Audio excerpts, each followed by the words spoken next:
right, we are judging Martin O'Malley's performance at this Democratic Forum on MSNBC. Anna, go. His strongest moment was definitely when he talked about foreign policy. He got the crowd going. He definitely got my attention, which was difficult to do in the first segment. So he did really well there. But I feel like his weakest point was when he refused to answer the question about Bernie Sanders and the whole issue of socialism, right? Mm-hmm. He just did not answer that question, even when Rachel Maddow called him out and did a follow-up. So, yeah, he's a prepared, over-rehearsed politician. He does not have my vote. He does not have my attention. I can't wait until this part of the interview is over. Okay. Jimmy. I think what Martin O'Malley proves is that people are tired of politics as usual.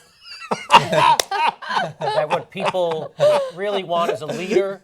That I was a Boy Scout, and they want someone who takes those values of Eagle Scouting and applies them, and Jesus and God and family community and uniting us together.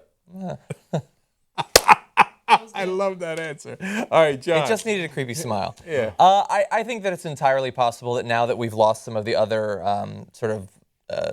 no chance candidates from the last debate, I think that this could certainly help him. I think that I agree with Anna that when he was speaking about the Iraq War, that's when I felt like the most passion came through, the most of whatever it is that he actually is came through.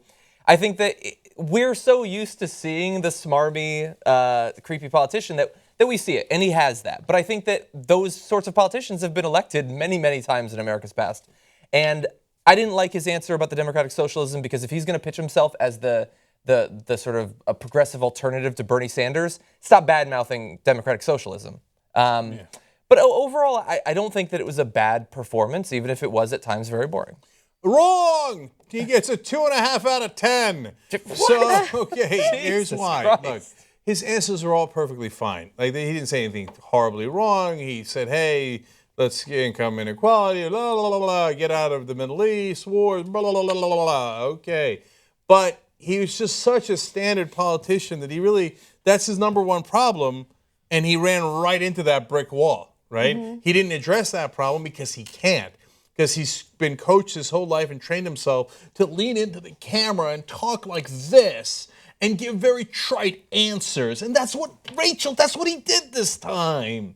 Like, give the name of the person you're talking to, mirror their body as they're swaying back and forth, you sway back and forth, right? So at the end of the day, he gave us what he had, which is Martin O'Malley, which is sitting at 2% for a good reason. Because people look at that and go, I don't need that. If I want an established person, I'm going to go to Hillary Clinton. If I want a true progressive and an authentic guy, I'm going to go to Bernie Sanders. Yeah. You just gave me some same old.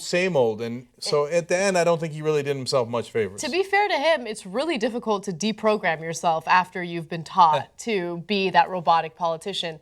But also, I mean, I said it earlier, but I'll say it again. The reason why Donald Trump and Ben Carson resonate with people, even though they're batshit crazy, is because they're real. I mean, real in the sense that their delivery seems real, right? Yeah. They speak off the cuff. They're unapologetic. They make themselves seem like they're strong, even though in reality they're not, because they're bitching and whining about debate moderators all the time.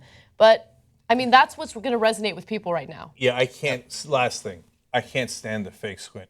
Rachel. You nail that fake squint, though. Yeah. Ted Cruz does it. What about the weird smile? Like, yeah. Okay. All right. Here we go.